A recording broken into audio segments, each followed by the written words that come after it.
Ugh. I've never tried it and never will. I do not understand how people can eat. Oh my God! Yes, I know what this is. It's stargazy pie. And believe me, it does not look appetizing to see fish heads, especially sardines, looking at you. I'm sorry to say I have never tried it and will never try it because it has fish heads sticking out of the pie. But I do know what's inside it. It's full of potatoes, boiled eggs, bacon, whole sardines, and a mustard sauce. But it does not look appetizing. For this one, yes, I do know what it is. It's mostly eaten with the British breakfast. It's black pudding.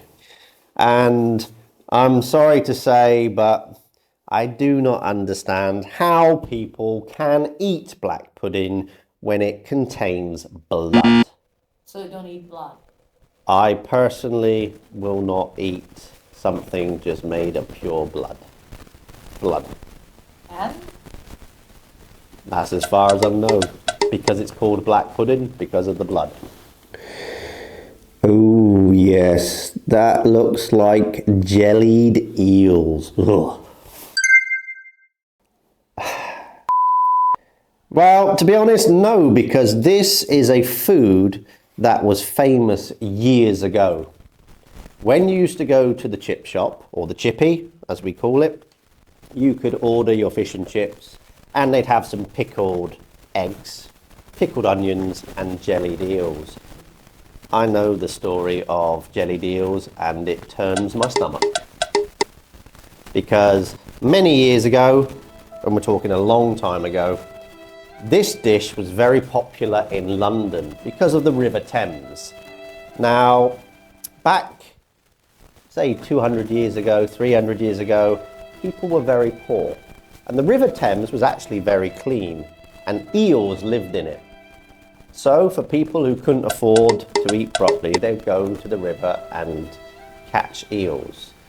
They'd kill them, clean them, gut them, cook them. That doesn't sound too bad, you know, it's an eel, you can eat it. But there is a problem, it's called a jellied eel. So where's the jelly? But it turns out, once you cook it and you put it in your refrigerator, and then you re-cook it again, the eel becomes very strange. It changes, yes? It produces collagen. It leaks from its body, and that forms that horrible jelly whiteness around it. So personally, not for me, not my cup of tea.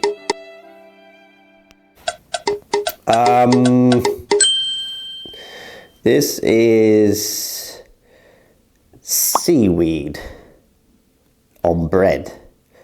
I think it's a Welsh dish. Levy something? Levy bread? Or laba bread? I've never tried it and never will. Because I don't like seaweed. And to go to the beach, pick up seaweed, boil it, chop it up, mince it up and throw it on bread. What's the point? Oh yes, the famous Scottish dish, haggis. Now, I think people call it a pudding, but to me it's not my cup of tea because I know what's in a haggis and I personally don't want to eat it. For those who don't know, a haggis is made up of everything that's left over from a dead animal. Okay?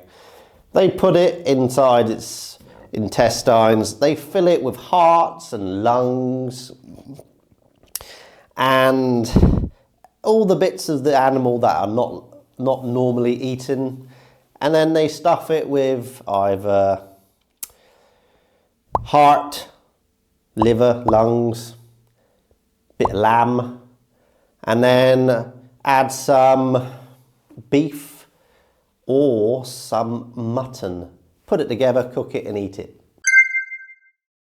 I can't say I don't like them because I haven't tried it, but it's just the thought of knowing what's in it stops me from trying it.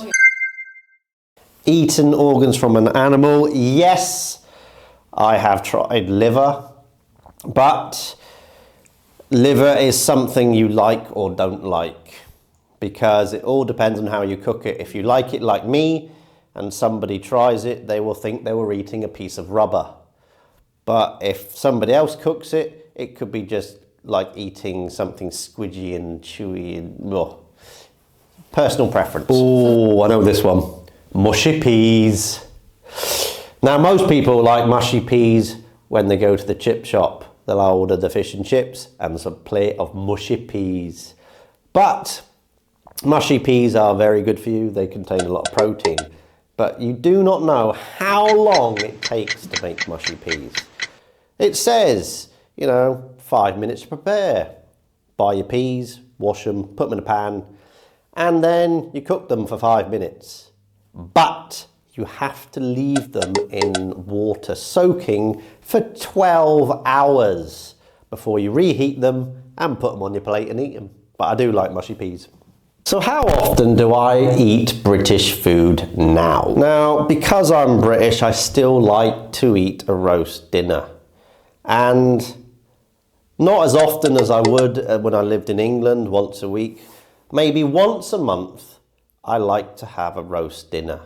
I like to go to the supermarket, buy a chicken, put it in the oven, roast it with some potatoes, and then boil some vegetables and try and keep my British roots at least once a month having a roast dinner.